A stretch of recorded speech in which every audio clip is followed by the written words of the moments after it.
तो आज के इस वीडियो में पढ़ने वाले साथियों आलोक धनवा जी का क्या जीवन परिचय यहीं पर मैंने लिख लिया है। जीवन परिचय अच्छे से समझाऊंगा, बहुत ही महत्वपूर्ण अधिकतर बार पेपर में आ चुका है कि आलोक धनवे जी का जीवन परिचय बताइए। रचना, भाव पक्षी, कला पक्षी, साहित्य में स्थान। उससे पहले जीवन परिचय बताने से पहले आपको बता दूं जीवन परिचय में क्या क्या आपको याद रखना।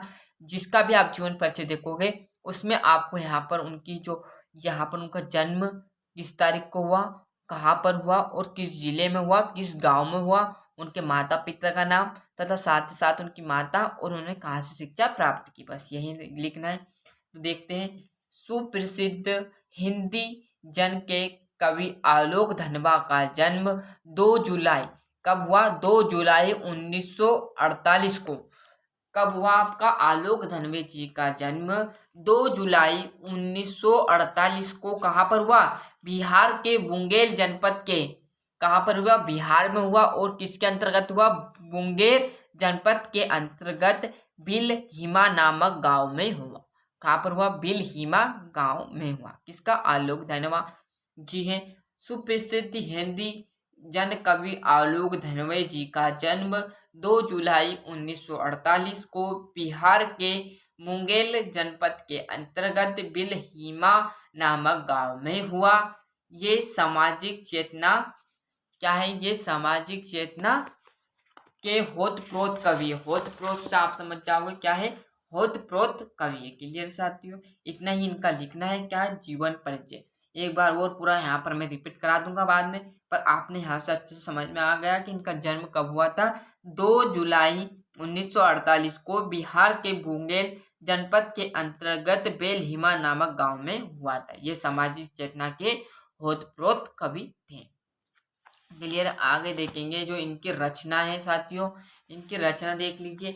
जनता का आदमी, मैंने बताया था जनता का आदमी, भागी हुई लड़कियां, आम के बाग, रात और फूल ओस बारिश। चाहे जनता का आदमी, भागी हुई लड़कियां, आम के बाग और रात फूल ओस बारिश। इतनी सारी रचनाएं आपको 2 से 4 रचना लिखनी है, पूरी रचनाएं नहीं लिखनी। क्लियर है?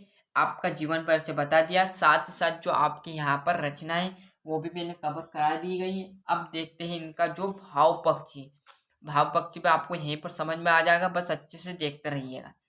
भाव पक्षी इनकी रचना में राष्ट्रीय चेतना का भाव देखने को मिलता है।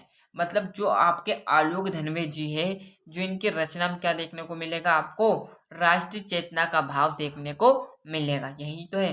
तो इनकी रचना में राष्ट्रीय चेतना का भाव देखने को मिलता है।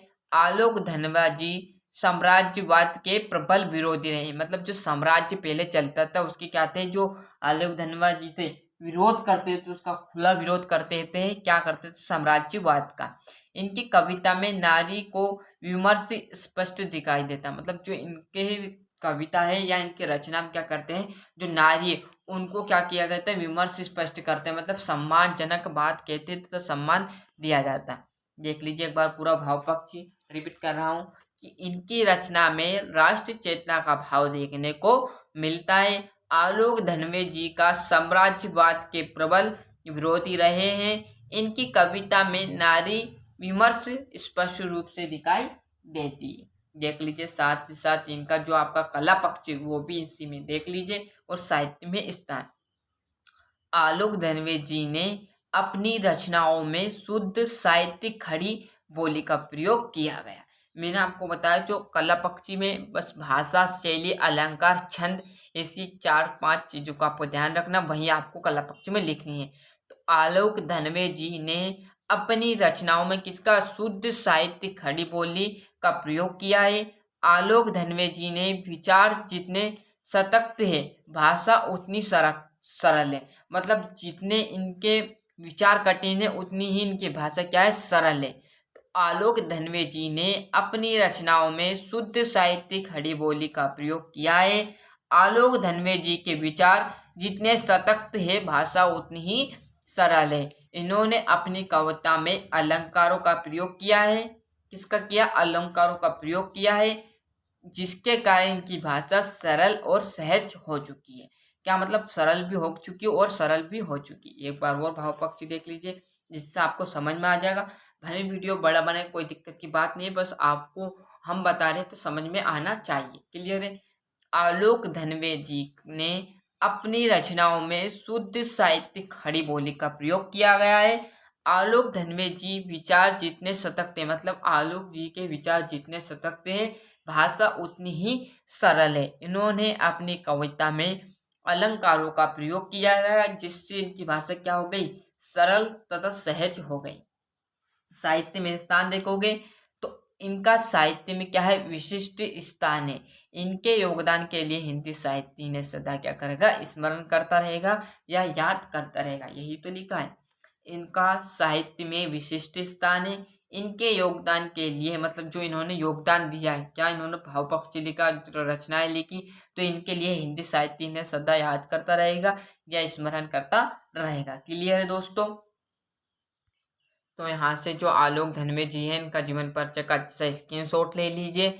यह इनका जीवन परिचय, साथ ही साथ यहाँ पर देख लीजिए इनकी जो रचना है, ये इनके भाव पक्ष, साथ ही साथ इनका कला पक्ष भी देख लीजिए। अच्छे से स्क्रीनशॉट ले लीजिए आप तो आराम से यहाँ पर। और ये आपका साहित्य में स्थान इनका आलोक धनवे जी का।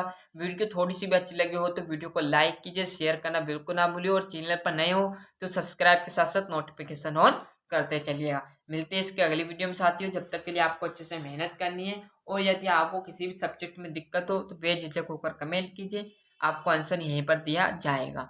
और इस चैनल का उद्देश्य यही है कि आप इस चैनल पर आए हो तो यहाँ से कुछ ना कुछ नया सीख के जाओ, जिससे आपको हमारी तरफ से थोड़ी सी मदद मिले।